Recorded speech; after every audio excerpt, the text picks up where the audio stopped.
হাসপাতাল থেকে বাড়ি যেতেই পুরনো সব কথা মনে পড়ে গেল অনুভবের। আমরা এমনটাই দেখতে পারব আজকের পর্বে। বিস্তারিত জানতে ভিডিওটি দেখতে থাকুন। গল্পের শুরুতে দেখা যাবে রাজু কলেজে গিয়ে ক্যান্টিনে বসে বসে নোট লিখছিল। আর অনুভব তাকে চিনতে পারছে না, সেই কথাগুলো ভেবেই তার খুব মন খারাপ হতে থাকে। তখনই রাজুর বন্ধু এসে বলে, রাজু, নোটগুলো লেখা শেষ হলো? তখন রাজু বলে, হ্যাঁ রে, হচ্ছে। তারপরে দেখা যাবে ওর বন্ধু বলে, আচ্ছা রাজু, তোর কি হয়েছে বলতো? তোর কি মন খারাপ? তখন রাজু বলে, না, মন খারাপ হবে কেন বলতো? তখন ওর বন্ধু বলে, আমি তোর সবথেকে ভালো বন্ধু। তাহলে তুই আমাকে বলবি না তো কি হয়েছে? তখন রাজু বলে, সবাই তো ভালো বন্ধু থাকে, কিন্তু একটা সময় পর কেউ কাউকে আর মনে রাখে না, দেখলেও চিনতে পারে না।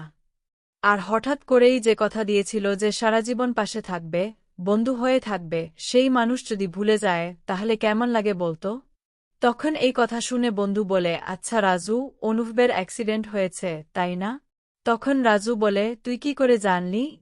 তখন ওর বন্ধু বলে, পত্রিকায় এরকম একটা খবর বেরিয়েছিল কদিন আগে। আর আমি দেখেছিলাম যে অনুভব চ্যাটার্জি। তখনই বুঝতে পেরেছিলাম। আর হাসপাতালে আমরা সবাই মিলে দেখতে যাব ভাবছিলাম। তখন জানতে পারলাম যে তুইও সেখান থেকে এসেছিস। খোঁজ নিয়েছি আমি, কারণ আমার ওখানে এক মাসি আছে। তার থেকেই জানতে পেরেছি তুই কিভাবে অনুভবের কেবিনে ছিলি। তারপরে অনুভব ওষুধ খাওয়া বন্ধ করে দিয়েছিল। সবকিছু তোর জন্যই বেঁচে গেছে। কিন্তু তার জ্ঞান ফেরার পরে সবাইকে চিনতে পারছে, শুধু তোকে চিনতে পারছে না রে। তখন রাজু বলে, তুই এত খবর কেন নিলি বলতো? তখন রাজুর বন্ধু বলে, আচ্ছা রাজু, এতটুকু খবর নিতে পারি না বলতো? তুই বল, তোর কষ্ট হচ্ছে, তাই তো? ও তোকে চিনতে পারছে না, সেজন্যই খারাপ লাগছে। তখন রাজু বলে, দেখিস কিন্তু কারো কাছে কিছু বলবি না তো? তখন বন্ধু বলে, না না, মায়ের দিব্যি বলছি, কাউকে কিছু বলবো না। তখন রাজু বলে, সত্যি আমার খুব কষ্ট হয়েছে জানিস। ওর জ্ঞান ফেরার পরে বাড়ির সবাইকে চিনতে পারল, শুধুমাত্র আমাকে চিনতে পারল না। আমাকে মনে করতে পারল না। এই জন্য আমার খুব খারাপ লাগছে। কারণ ওর জন্যই আমি আজ শহরে পড়াশোনা করতে পারছি, নিজের পায়ে দাঁড়াতে পারছি। সেই মানুষটা যদি হঠাৎ করে আমাকে চিনতে না পারে, ওর এই অবস্থা হয়, তাহলে তো খারাপ লাগবেই বল। আমি নিজেকে খুব অপমানিত মনে করেছি। আমি যে আমাকে চিনতেই পারল না। তখন বন্ধু বলে, রাজুরে, চিন্তা করিস না। এরকম চিনতে না পারা হয়তো সাময়িক। আস্তে আস্তে সব ঠিক হয়ে যাবে। তুই এত ভাবিস না। তখন রাজু কাঁদতে থাকে। অন্যদিকে দেখা যাবে বনলতা তার মাকে সবটা বলে খুশিতে জড়িয়ে ধরে বলে, মা, অনুভব রাজুকে ভুলে গেছে, একদম ভালো হয়েছে। আগে তো ও আমাকে অপমান করত। আর এই অনুভব রাজুকে যেভাবে অপমান করেছে, আর কি বলবো, এটা ওর প্রাপ্য ছিল। ও অনেক বেশি বাড়াবাড়ি করছিল। ওদের জন্য আমার জীবনটাই শেষ হয়ে যাচ্ছিল। এবার একদম ঠিক হয়েছে। অনুভব রাজুকে ভুলে গেছে, আর আমি কখনোই অনুভবকে রাজুর কথা মনে করতে দেব না। তখন বনলতার মা বলে, ঠিক বলেছিস। আমি বলছি, এবার তুই অনুভবের ভালো করে সেবায়ত্ন কর, যাতে রাজুর কথা ওর কখনো মনে না পড়ে। রাজুকে মনে করবে কি করবে না সেটা তো পরের ব্যাপার, কিন্তু তুই সেবায়ত্ন করতে কোনো ত্রুটি রাখবি না। আমি পারব না, এটা পারব না, সেগুলো বলবি না। ভালোভাবে অনুভবের খেয়াল রাখ। দেখবি অনুভব তোকে ঠিক ভালোবেসে ফেলবে। জীবন তোকে একটা সুযোগ দিয়েছে। মা, আমি কি বলছি তুই বুঝতে পারছিস তো? তখন বনলতা বলে, হ্যাঁ মা, আমি বুঝতে পারছি। আমি শুধু এইটাই চিন্তা করছি, রাজুকে অনুভবের জীবন থেকে একদম সরিয়ে ছাড়ব। রাজুর জন্যই অনুভবের সঙ্গে আমার সম্পর্কটা এখনও ভালোভাবে গড়ে ওঠেনি। তাই এবার যখন অনুভব রাজুকে ভুলে গেছে, তখন আমি আর কিছুতেই তাকে রাজুর কথা মনে করতে দেব না। এমন ব্যবস্থা করব যাতে রাজু কোনোদিনও অনুভবের আশেপাশে আসতে না পারে। তখন মা বলে, লাজু কথা না ভেবে এখন শুধুমাত্র অনুভবের কথা ভাব। অনুভব যদি তোকে ভালবাসে মেনে নেয়, তাহলে দেখবি বাড়ির লোককেও কোনো কিছু বলবে না, মনে রাখবে না তুই কি করছিস না করেছিস।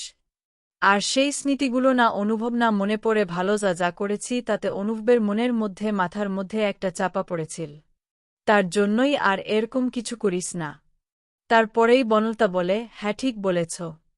ওদিকে অনুভবের আবারও কেমন যেন ঝাপসা ঝাপসা মনে পড়তে থাকে। কিন্তু অনুভব বিয়ে কবে হয়েছে মনে করতে পারে না। তখন অনুভব বলে, বনলতা আমার বউ। কিন্তু কবে আমাদের বিয়ে হয়েছিল সেটাই তো মনে করতে পারছি না। সেটা কি অনেক মাস আগে নাকি রিসেন্টলি বিয়ে হয়েছে কিছু বুঝতে পারছি না। আমি কেন কিছু মনে করতে পারছি না, আমার কি তাহলে সমস্যা হলো? তখন বনলতা অনুভবের কাছে বসে বসে হেডফোনে গান শুনছিল আর মোবাইল দেখছিল। তখন অনুভব বলে, কি হলো, তোমার মাথা যন্ত্রণা করছে নাকি? তখন ও বলে, হ্যাঁ মাথায় খুব যন্ত্রণা করছে। তখন বনলতা বলে, কি হলো তোমার, আমার কি হয়েছে? তখন অনুভব বলে, মাথায় খুব যন্ত্রণা করছে। তারপর হেডফোনটা খুলে বলে, সেরি আমি শুনতে পাইনি, মনটা ভালো না তো সেই জন্য গান শুনছিলাম।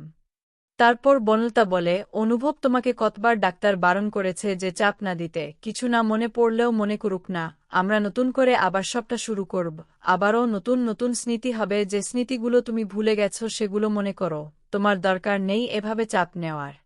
তুমি এরকম করো না, তোমার পেটে চাপ পড়ে তোমার সমস্যা হবে। আমি যখন তোমাকে ভালো করে তুলেছি ঠিক তেমনি আমি তোমাকে সুস্থ করে তুলব। তুমি চিন্তা করো না। তখন অনুভব বলে, আচ্ছা বলো তো, তোমার আমার বিয়েটা কবে হয়েছিল?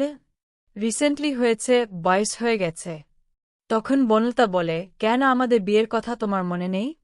তখন অনুভব বলে, না কিছুই মনে করতে পারছি না, মনে হচ্ছে আরও অনেক কিছুই ভুলে গেছি, কিন্তু কি করে সেটাই মনে করতে পারছি না। তখন নার্স বলে, দেখুন স্যার, আপনি এত চিন্তা করবেন না, আস্তে আস্তে আপনার ব্রেনের সব ঠিক হয়ে গেলে আপনার সব কথা মনে পড়ে যাবে, আপনি এত চাপ দেবেন না, একটু ঘুমুন, দেখবেন ঠিক হয়ে যাবে। তখন বনলতা বলে, আমি তো বোঝানোর চেষ্টা করছি, এতে কিছু মনে করার দরকার নেই, আমি আছি তো, আমি তোমাকে সবকিছু মনে করিয়ে দেব, চিন্তা করো না, তুমি এগুলো নিয়ে ভেবো না। তখন অনুভবের কেমন যেন অস্থির লাগতে থাকে। অন্যদিকে ডাক্তারের সঙ্গে কথা বলতে থাকে জেঠু, তারপর অনুপম সহ সবাই মিলে। তখন জেঠু ডাক্তারকে বলে, ডাক্তার, অনুভব হঠাৎ করে বাড়ির সবাইকে চিনতে পারছে, কিন্তু রাজুকে চিনতে পারছে না, তাহলে কি অনেক স্মৃতি মুছে গেছে? তখন ডাক্তার বলে, দেখুন আমরা এখনই কিছু বলতে পারছি না, তবে আমরা ওনাকে কয়েকটা দিন অবজারভেশনে রাখব। তারপর দেখব ওনাকে বাড়িতে নিয়ে গিয়ে আপনারা ঠিকভাবে কেয়ার নিতে পারবেন কি না। তখন সবাই বলে, ঠিক আছে ঠিক আছে, আপনাদের কাছে যতদিন ইচ্ছা রাখুন, যখন আপনাদের ভালো মনে হবে তখন আমরা নিয়ে যাব। তখন জেঠু বলে, আচ্ছা ডাক্তার, ওই রাজুর কথা বা বাকি সব কথা কি কখনো মনে পড়বে না? তখন ডাক্তার বলে, দেখুন সেটা এখনই বলা যাচ্ছে না। হয়তো ব্রেনের কিছু অংশ যদি ঠিকভাবে কাজ করে তাহলে ধীরে ধীরে সব মনে পড়তে পারে, আবার নাও পড়তে পারে। তাই এগুলো নিয়ে ওনাকে কোনো চাপ দেওয়া যাবে না। বাড়ির সবাইকে বলতে হবে যেন ওনাকে কোনোভাবেই উত্তেজিত না করা হয়, তাহলে আবার ব্রেনে ব্লিডিং শুরু হতে পারে, তখন বাঁচানো কঠিন হয়ে যাবে। এটা শুনে জেঠু ও অনুপমসহ সবাই চমকে যায়। তারপর দেখা যায় অনুভবের মা সেখানে উপস্থিত ছিলেন।